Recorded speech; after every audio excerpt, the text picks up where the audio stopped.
Boa noite a todos, companheiros de ideal espírita, amigos de caminhada. É sempre uma honra, né, podermos estarmos aqui para falarmos um pouco da doutrina espírita, falarmos de Jesus. É só gratidão, né? E rogamos realmente o amparo dos amigos espirituais para que possamos levar a mensagem a todos vocês de forma clara, que possam sair daqui, né, refletindo sobre os assuntos que aqui falamos, e sempre contamos com os amigos espirituais a nos orientar para que a nossa fala nunca, né, ultrapasse os limites doutrinários, evangélicos. Como sempre falamos, 90 ou mais um pouquinho, né, por cento que nós falamos não é nosso. Nós sempre tiramos, né, da bibliografia, procuramos nos mantermos firmes, né, dentro deste conhecimento.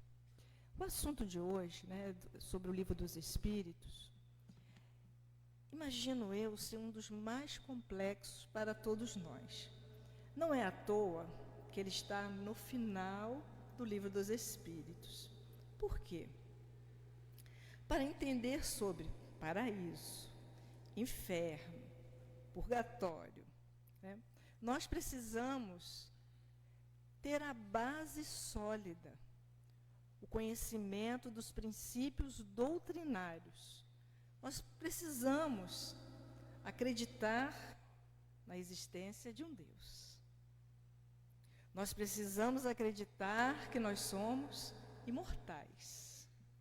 Nós precisamos acreditar que existe a comunicabilidade entre os espíritos, aqueles que já não estão mais aqui, que fazem parte do outro lado, do mundo espiritual.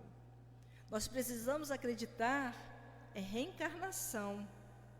Nós precisamos ter todo esse contexto, e finalizando com o último princípio básico, que é a pluralidade dos mundos habitados.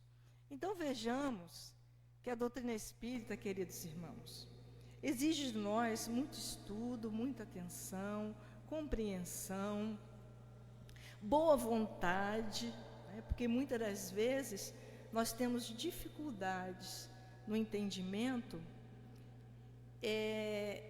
Às vezes não é nem boa vontade, mas esforço. Porque nós, enquanto espíritos reencarnantes, nesse ir e vir, né, das vidas sucessivas, nós trazemos marcas muito grandes que nós precisamos, né, remodelar, modificar, questões religiosas muito arraigadas. Quando a gente fala de doutrina espírita, nós estamos falando de uma doutrina de 168 anos, né? Alguma coisa assim, né? 168 anos. É uma jovem. Então, os conceitos que nós trazemos dentro de nós ainda são muitos, né, relativos às nossas experiências anteriores. Então, nós precisamos abrir a nossa mente para esses novos conceitos, para esse entendimento. Temos alguém aqui pela primeira vez na casa? Temos alguém aqui que não conhece nada de doutrina espírita? Não, né? Que bom, então podemos, né? Podemos, porque às vezes, queridos amigos, nós falamos algumas coisas aqui, e às vezes nós conversamos muito entre nós que estamos aqui, né? Nos arvoramos a estar aqui nesse púlpito, que às vezes nós falamos Divaldo, Chico, Joana, Emmanuel, com tanta intimidade, e os companheiros não sabem quem são, né? Às vezes as pessoas estão chegando pela primeira vez à casa espírita e fazem confusão. Então, às vezes a gente é cansativo falando a psicografia de Chico Xavier, pelo Espírito Emmanuel, né, seu mentor. Nós somos repetitivos porque muitos amigos, né, que estão aqui pela primeira vez têm dificuldade de entendimento. Mas hoje nós podemos falar de Chico, de Di, e todo mundo sabe quem nós estamos falando, não é isso? Então vamos lá. A primeira pergunta é a 1015. Nós estamos quase acabando o Livro dos Espíritos. Que se deve entender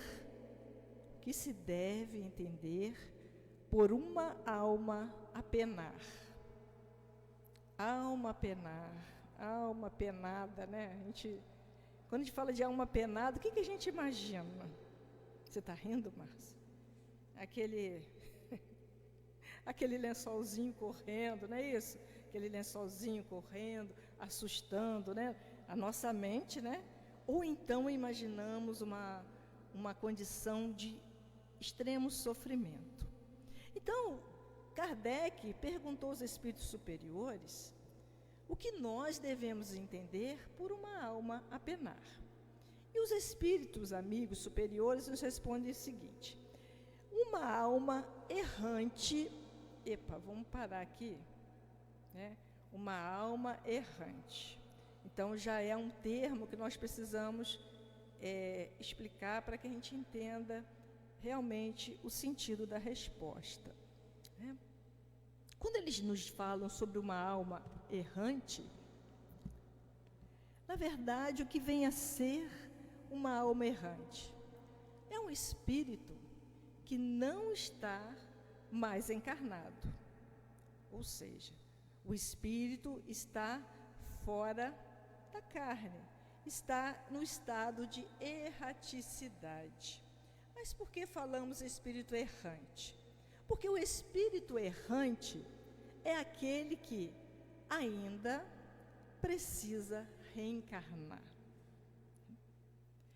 À exceção dos espíritos, que já são espíritos puros, que já estão realmente, né, em plenitude, os demais espíritos que ainda têm reajuste, a terminologia usada são espíritos errantes, aqueles que estão na espiritualidade, mas que ainda devem reencarnar. Entendido? O espírito. Então a resposta é o seguinte: que é uma alma a penar? Os espíritos respondem: uma alma errante e sofredora. Então a alma penária é uma errante e sofredora. Então existem espíritos errantes e não sofredores? Existem. Existem espíritos errantes que não estão em sofrimento pleno.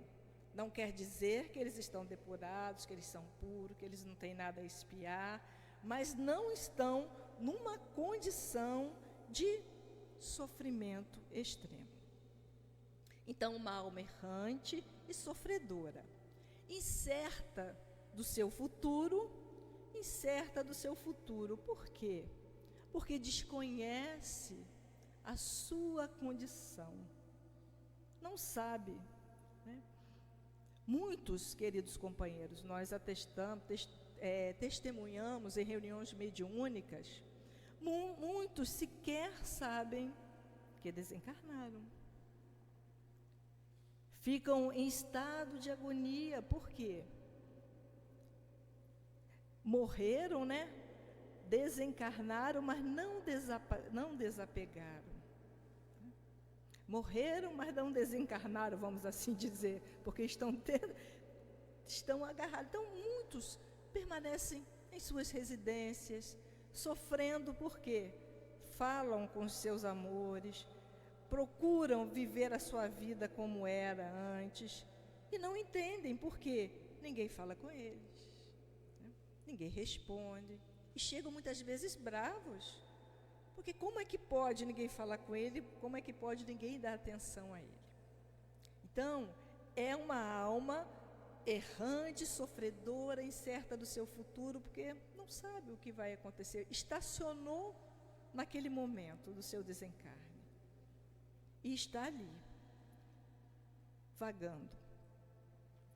Então, uma alma errante, sofredora, incerta do seu futuro. Aí os espíritos falam uma coisa muito importante: e a qual podeis proporcionar o alívio que muitas vezes solicita, vindo comunicar-se convosco.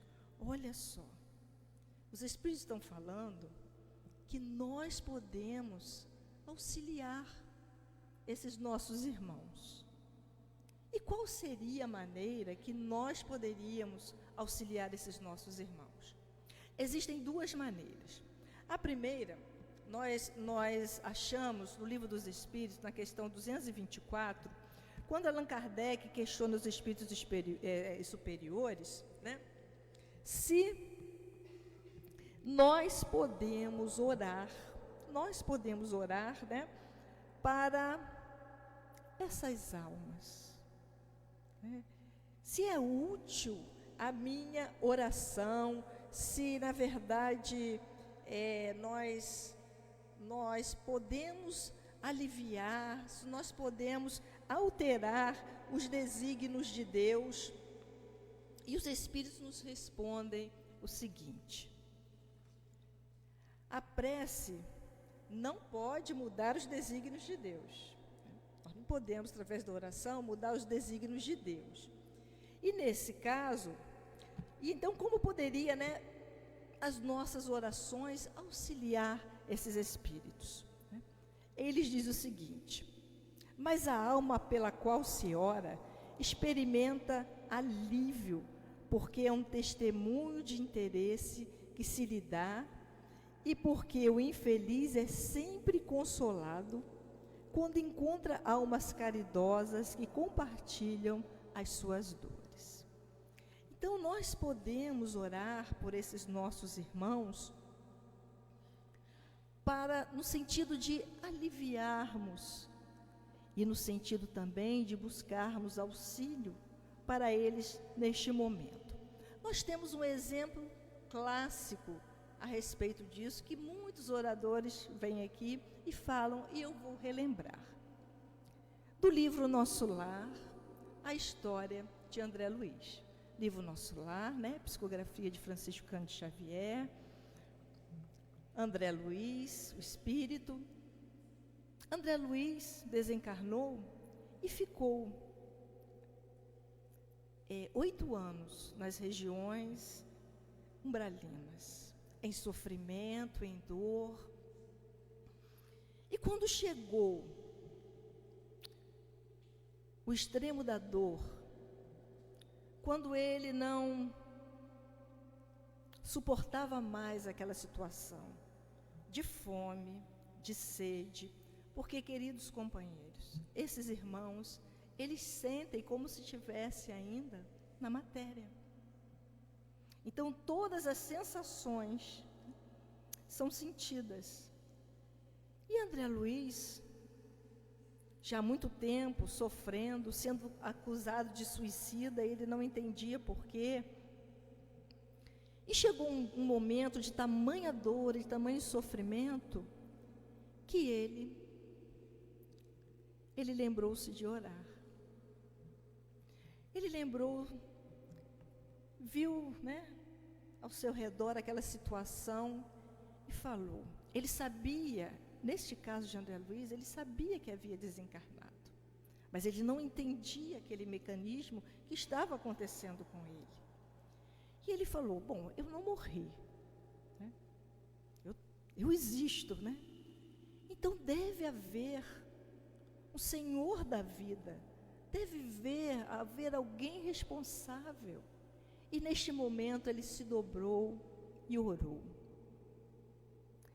E imediatamente ele conseguiu vislumbrar Clarencio, né? Foi resgatado por Clarencio e foi levado a Nosso Lar.